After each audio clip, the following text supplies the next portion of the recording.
Salam sehat sahabat, sahabat yang hebat, sahabat yang kuat, sahabat yang tetap semangat meskipun gagal ginjal dan cuci darah.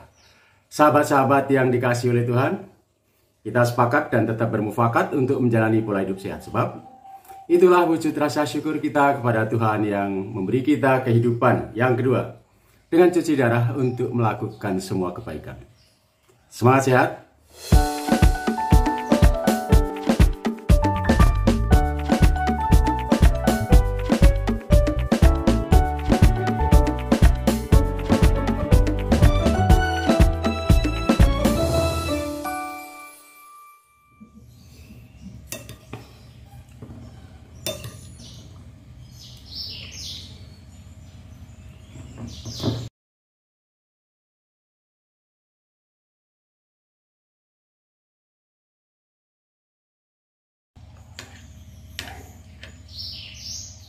Sahabat, ini jadwal HD saya. Sebentar lagi saya berangkat HD. Dan saat ini saya di meja makan. Ya, mempersiapkan diri sebelum HD. Yaitu dengan makan secukupnya. Bukan makan sepuas-puasnya. Sahabat, seringkali kita menganggap saat HD itu adalah saat makan bebas. Makan apa saja, sebanyak-banyaknya, sepuas-puasnya. Yang takut-takut makan buah, kesempatan makan buah. Yang takut makan sayur, kesempatan makan sayur. Jadi, saat cuci darah itu dijadikan momen makan. Baik makan di rumah maupun di tempat HD. Biasanya momen-momen cuci darah itu teman-teman mempersiapkan ya bekal untuk HD secara khusus. Ya, snack, nasi, minumnya ada minum manis, ada minum air mineral, lengkap seperti orang pergi tamasya, pergi piknik. Nah, sesungguhnya bagaimana sih kebiasaan makan yang baik menjelang cuci darah? Atau apakah makan saat cuci darah, makan yang bermacam-macam, itu lebih baik untuk kita pasien cuci darah? Atau sebaiknya jangan makan saat cuci darah? Mana yang lebih bermanfaat buat tubuh kita? Banyak yang mengatakan bahwa saat cuci darah itu harus makan. Bahkan para suster juga menganjurkan makan yang banyak saat cuci darah. Ya, supaya nggak drop. Benar nggak? Kalau sudah makan saat cuci darah itu nggak drop. Faktanya, banyak pasien cuci darah makan saat cuci darah drop juga. Bahkan saya dulu, pengalaman saya dulu makan saat cuci darah ya. Langganan, nasi pare sama udang. Ya, langganan. Itu jadi kebiasaan. Jadi kalau nggak makan nasi pare sama udang, nggak beli di warteg, rasanya ada yang kurang. Terpikir terus. Jadi agak lemes kalau nggak ada itu. Jadi setiap HD mampir dulu ke warteg, beli nasi, pare, udang, telur. Itu kebiasaan. Tapi justru, ingat sahabatku, justru ketika saya dulu selalu makan saat HD, saya mengalami drop. Tidak selalu drop ya.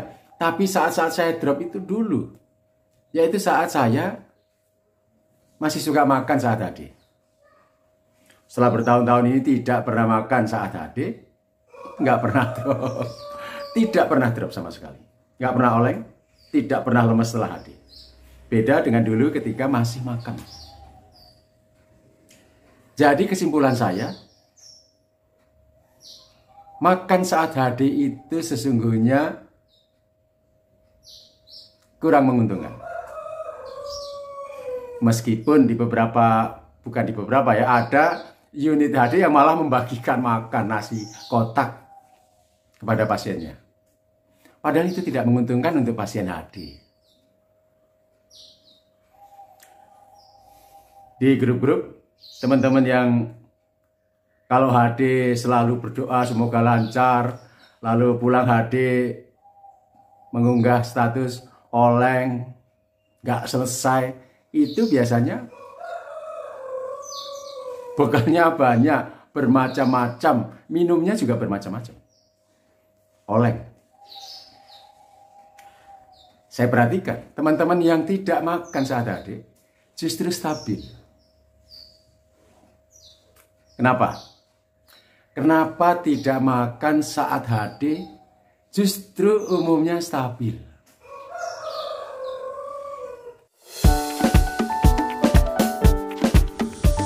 Sahabat, saya sudah membaca begitu banyak artikel,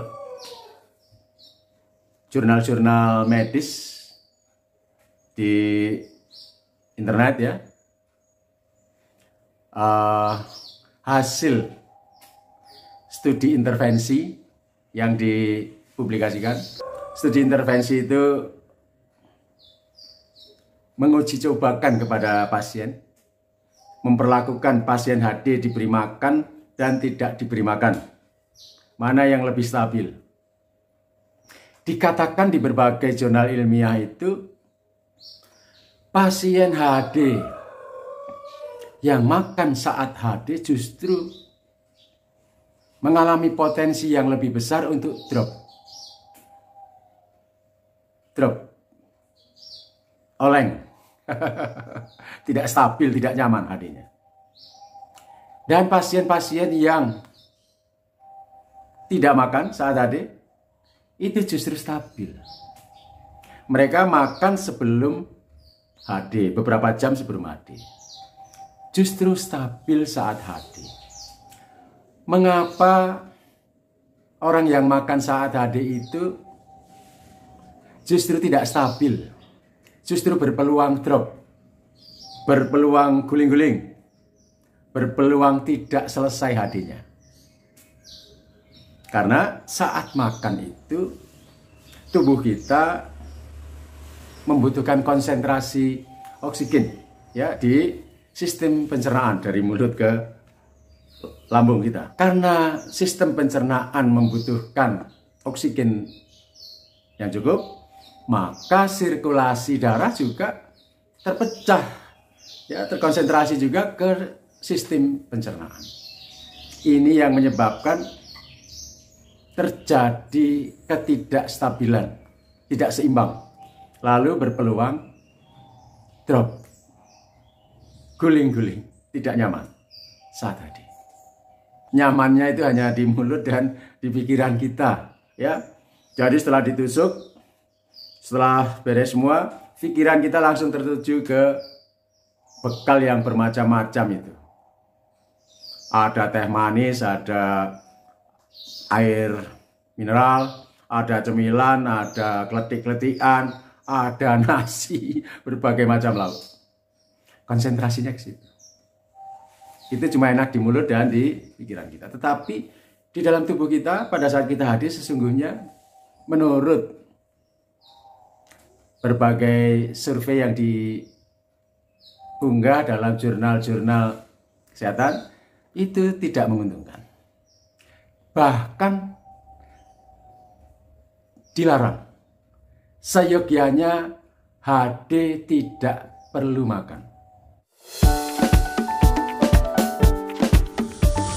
Teman-teman yang bilang, saya kalau HD nggak makan ngedrop. Saya kalau HD nggak makan lapar banget. Yaitu kebiasaan, hanya kebiasaan. Sebaiknya cobalah kebiasaan baru, makan beberapa jam sebelum HD. Saat HD bolehlah ngemil cemilan kecil-kecil, ya, buat iseng. Minumnya nggak perlu teh manis atau teh kotak, aqua, secukupnya aja. Mudah-mudahan dengan pengalaman yang baru seperti itu, HD-nya jadi lebih nyaman. Hal lain yang membuat HD tidak nyaman karena makan dan minum saat HD adalah kita kesulitan memperkirakan jumlah tarikan saat HD. Semua yang kita makan itu diasumsikan, diperkirakan, dikira-kira beratnya 300. Jadi saat HD jumlah tarikannya kita perkirakan, berat kenaikan ya, selisih kenaikan antara HD ditambah 500. Yang 300 dari makanan, yang 200 dari NaCl saat selesai HD untuk mendorong darah. Itu tidak akurat. Apakah betul makan kita cuma 300, makan dan minum? Belum tentu. Itu sebabnya kadang-kadang kita jadi kebanyakan tarikan atau kurang tarikan. Maka banyak yang komplain. Ya, saat tadi ditarik 2 kok hanya ketarik 1,5 misalnya. Ya karena seperti itu. Karena makan saat tadi itu tidak bisa diperkirakan dengan lebih tepat. Perkiraannya selalu meleset. Teman-teman yang biasa menggunakan rumus penarikan cairan, ya, kenaikan antar HD ditambah 500, itu hati-hati. Kebanyakan pasien HD yang drop itu yang menggunakan rumus seperti itu. Itu rumus yang gak tahu teorinya dari mana ya. Itu hanya kebiasaan dari zaman dulu. Dari mulut ke mulut. Tidak pernah ada kajian yang sungguh-sungguh. Berbeda dengan pasien HD yang ketika menimbang berat badannya sudah fix. Tidak tambah makan dan minum lagi. Ya minum seperlunya. Seperti yang saya alami, setiap kali HD saya naik 1,5 atau 2. Penarikannya hanya ditambah 100. Jadi ditarik 1,6 kalau naiknya 1,5, atau tarik 2,1 atau 2,2 kalau naiknya 2 kilo. Itu selalu tepat timbangannya saat pulang HD. Selalu sesuai. Kenapa sesuai? Karena saat HD saya tidak makan, tidak minum, tidak makan cemilan yang berat-berat ya. Beberapa teman makan nasi, cemilannya tahu ya, atau bakwan atau pisang goreng. Pesta makan.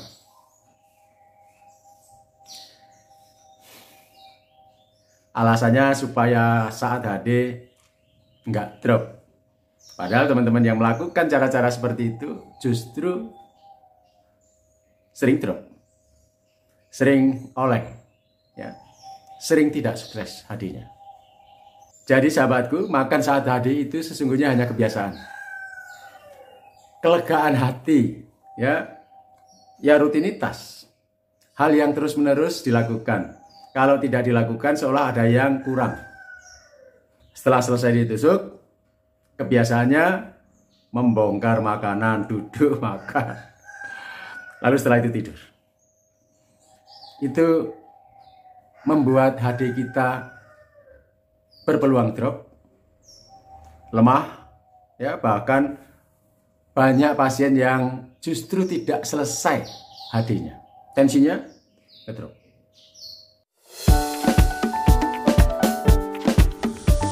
Jadi saran saya, ya, cobalah pengalaman saya, ya, yang setelah beberapa tahun ini tidak makan saat HD dan tidak pernah drop.